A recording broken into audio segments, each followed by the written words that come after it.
안녕하세요. 족부정형외과 전문의 김지홍이 들려드리는 발에 관한 톡톡 시간입니다. 네, 오늘의 주제는요. 틀어진 발목 관절염에서의 발목 인공관절 수술에 대해서 말씀드리려고 합니다. 먼저 틀어진 발목 관절염은 뭐고 어떤 증상이 오고 이외에 인공관절 하기가 힘든지 말씀을 좀 드릴게요. 저한테 오신 이번 사례 환자분은 60대 남성분이셨고요. 미장일을 하시는 분이셨어요. 그러니까 많이 걷고 많이 오르내리는 분이죠. 근데 그분이 이제 걷기 시작하면 어느 순간부터 발목이 아프고 붓는다. 그래서 다른 병원에서 말기 발목 관절염을 진단을 받았고 수술을 권유받았습니다.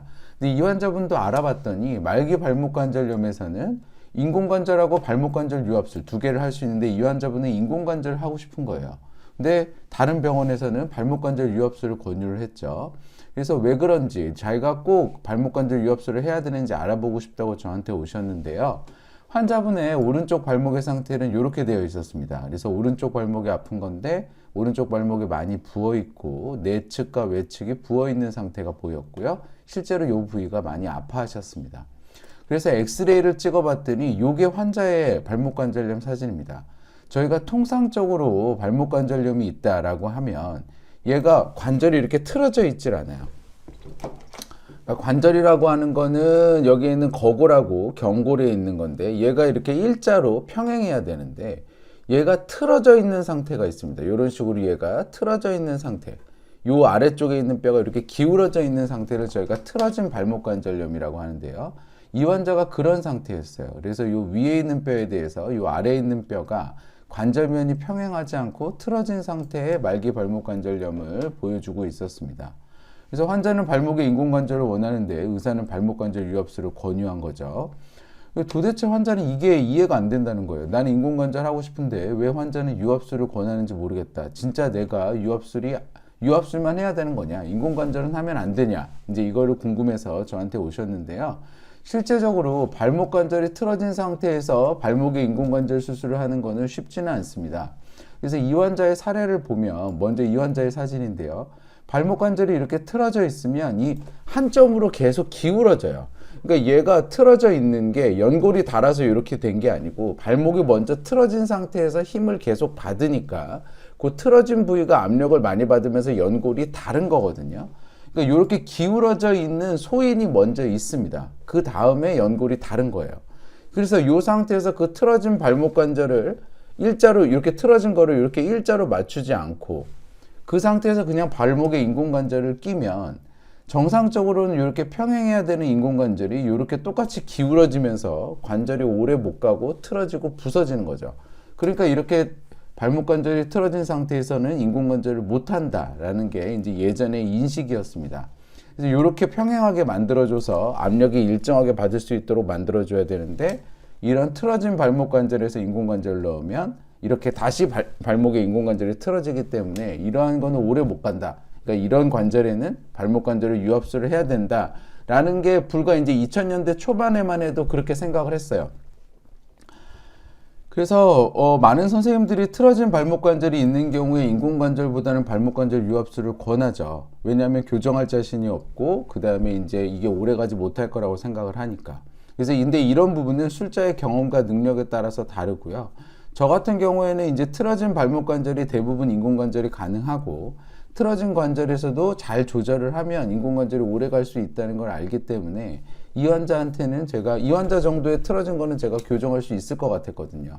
그래서 인공관절을 하자고 말씀을 드렸습니다. 근데 환자는 이제 당연히 매우 기뻐했죠. 그럼 도대체 틀어진 발목의 인공관절 수술은 어떻게 하길래 힘들고 이거를 술자의 경험에 따라서 왜 이게 다르냐?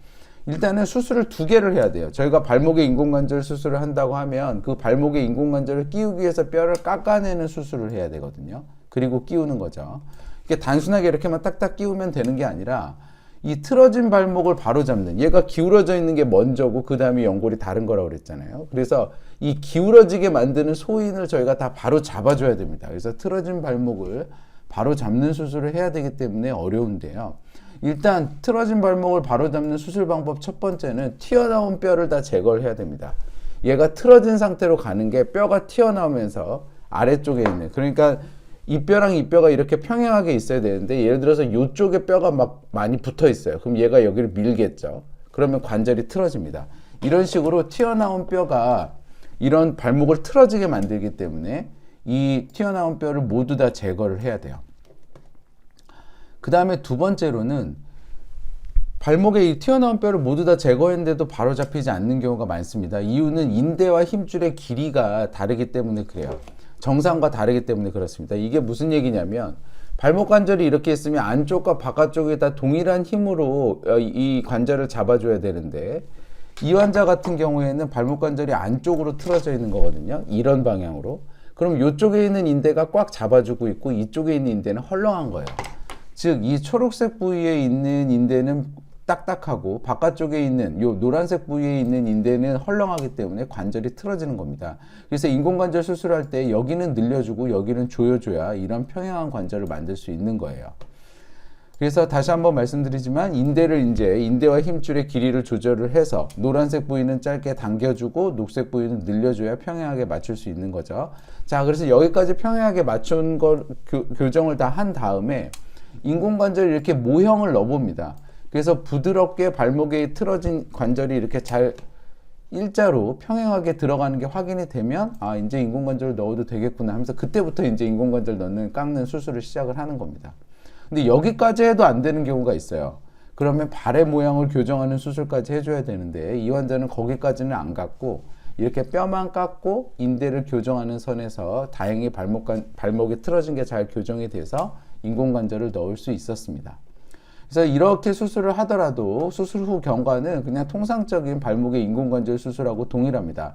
5박 6일 입원하고요. 5박 6일 입원하는 건 수술하기 전날 입원해서 수술하고 보통은 이틀째 상처 확인해서 괜찮으면 퇴원인데 이 발목의 인공관절 수술은 발목의 그 가운데 있는 상처가 굉장히 잘 안 나올 수 있거든요. 그래서 제가 한 번 보고 한 번은 더 보자고 이야기를 해요. 그래서 4일 정도 입원을 시키기 때문에 환자가 5박 6일 정도 입원을 하는 경우가 많고요. 마취는 척추 마취합니다. 2시간 이상 수술을 하고 위아래에서 많은 조작이 이루어지기 때문에 제가 발하고 발목 마취보다는 척추 마취를 해서 안전하게 저희가 수술을 하고 있고요. 수술하는 시간이 기니까 재워드리죠.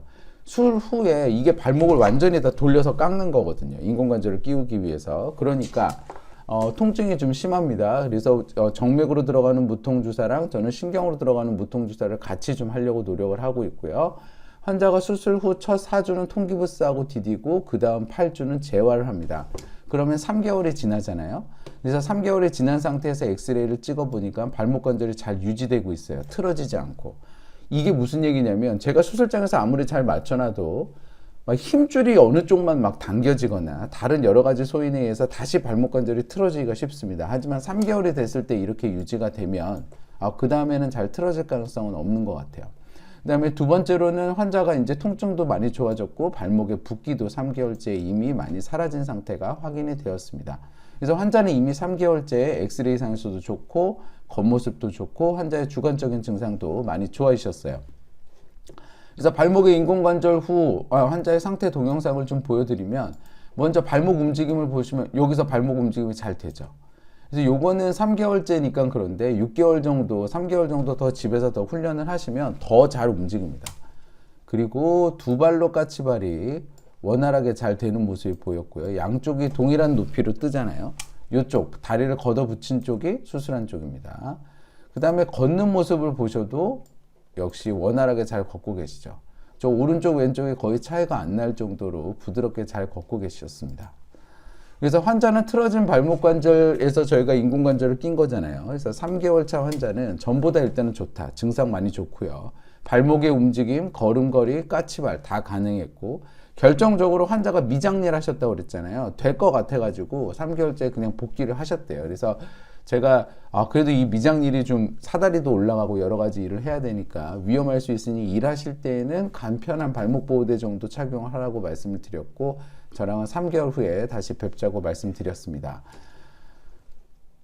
자, 정리해 보겠습니다. 틀어진 발목관절염에서의 발목 인공관절 수술. 먼저 틀어진 발목관절염에서도 인공관절은 가능합니다. 무조건 발목관절 유압술만 해야 되는 건 아니에요. 그거는 2000년대 초반의 컨셉이고 지금은 그렇지는 않습니다. 틀어진 발목관절에서 그렇다고 해서 그게 쉬운 건 아니에요. 틀어진 발목관절에서의 인공관절 수술은 틀어진 관절을 잡기 위한 노력, 추가적인 수술이 필수적인데 뼈를 제거하고 인대를 재건하고 안 되면 발 모양을 교정하는 수술까지 하면 잘 틀어진 관절이 잡힙니다. 이러한 수술의 과정은 척추 마취를 하고 대부분 5박 6일 정도 입원이 필요하고요. 4주 통기부스하고 2개월간의 재활 기간이 있으면 3개월째에는 통상적으로 일상생활에 복귀가 가능합니다. 자, 틀어진 발목 관절염이라고 해서 발목 관절 유압수를 권유를 받을 수는 있습니다. 그렇지만 발목에 인공관절 수술을 하고 싶다면 조금 더 적극적으로 찾아보시고 알아보시면 가능한 경우가 많습니다. 적극적으로 치료받으셔서 건강한 발걸음 회복하시길 소망합니다.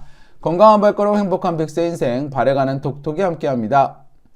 네, 저는 서울대학교 의과대학을 졸업을 했고요. 서울백병원에서 정형외과 교수를 역임한 바 있습니다. 다수의 TV 프로그램에서 저의 생각을 말씀드린 바 있고 이 영상은 제가 저의 생각과 지식을 직접적으로 전달드리고자 제가 제작하였습니다. 네이버 족보김지원 블로그에 오시면 더 많은 정보와 질문이 가능합니다. 경청해 주셔서 감사합니다.